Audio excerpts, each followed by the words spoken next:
I forgot to mention this in the last video, but yes, I dyed my hair. If you didn't notice, I mean, it's not obvious at all. Not any shocking colors or anything, okay, but also, I just wanted to show you, there are tiny skulls just for Ominous October.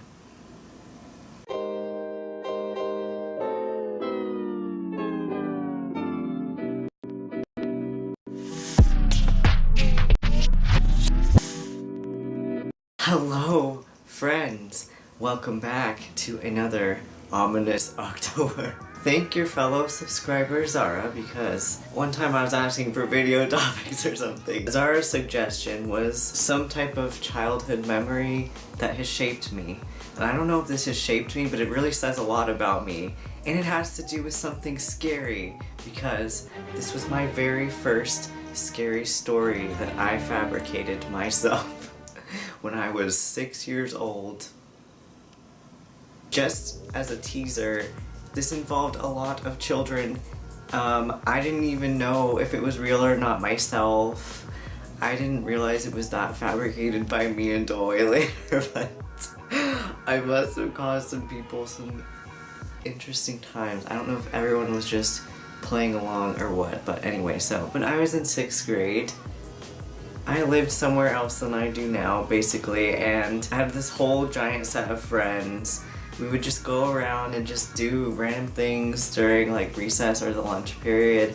And at this school there was like a bunch of portables and then like some weird buildings and then like, oh my god, there's some, sorry if you hear like a jackhammer.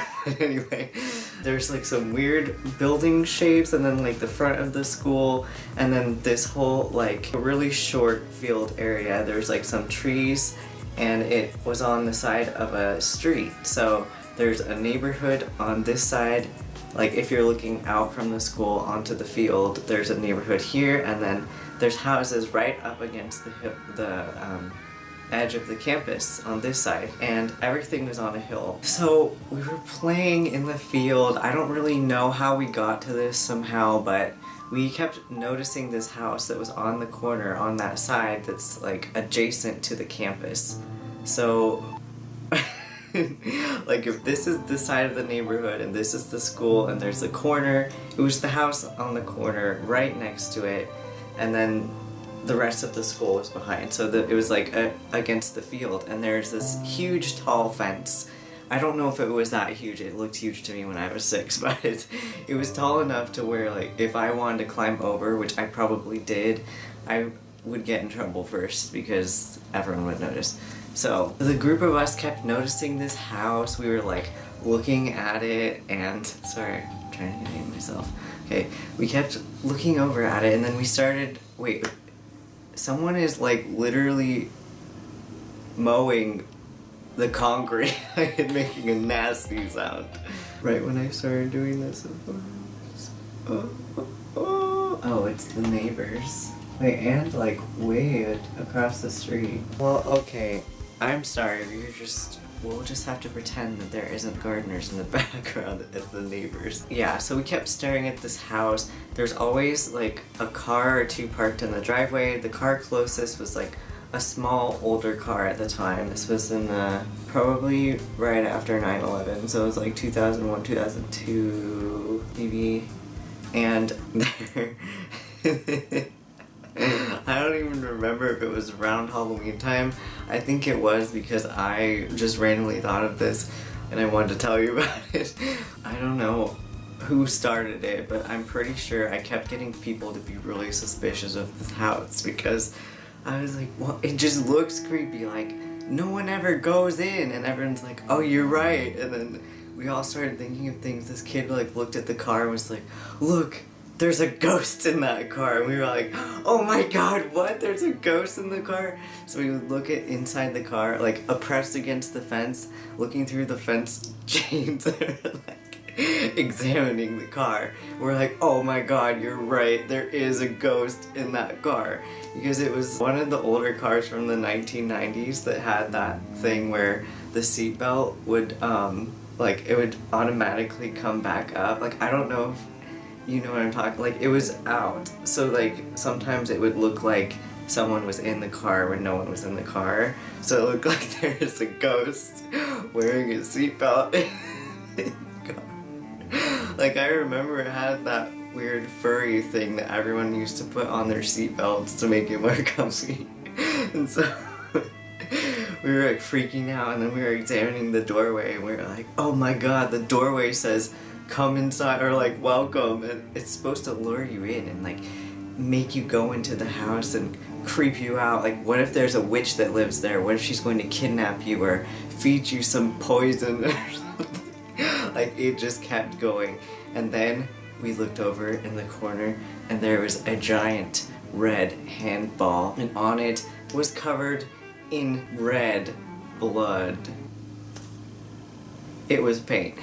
But I think most of us knew it was paint, but we still were like, oh my god, that's so creepy. She took one of our handballs from the school. It must have flown over the fence, and this witch, she just must have taken it and just smeared it with children's blood. And we're at this point, some of the kids started freaking out. Like, I'm not even joking. This is so funny to me now. Anyway, so we started freaking out, so we like ran over to find the yard duty. I don't know if you have yard duties, but it's basically like an adult who monitors like the kids at recess and lunchtime. Just the staff at the elementary school. We call them yard duties. I don't know how many other countries do that, but we ran over to her and we were like, oh my god, this, like, oh, wait, okay, we didn't say oh my god back then, I keep saying that, but we were like, miss, this house is haunted. Like, it's literally haunted, you have to come see. And she, like, would refuse to see, and so, because she was just started kind of laughing, but she was also just playing along. And then someone else ran over and was like, I heard a sink running. A ghost must have been using the shower and singing in the shower by themselves. There's sounds coming from that house, but no one is home. There's nobody there. And so, like, it just kept on going, and we all just kept building to the story. So it just had turned into this big gossipy pile that we just blurted out to this yard duty, and she was like, wow, like, really? Okay. Well, that is creepy, or like, whatever. And I remember going home, I like told my parents, I was like, oh my god, this is the craziest thing that happened today, and I can't wait to go there tomorrow and like the next day. So I kept on, like, for a week, just keep on going and looking at it. I don't really know how long it had been. I don't remember what time of year it was, so I can't tell you. Like, I don't remember if there's Halloween decorations or like Christmas decorations or what, but I even remember my grandparents like coming over, and I don't remember if my parents were like, oh, you should tell them the story about like the haunted house, or like your interest. Oh, that is like the nastiest. You don't need to mow concrete. It's probably just slipping on the edge, but anyway. So speaking of scary sounds, it hurts. I can't think about it. Oh, think about it. Okay. Anyway.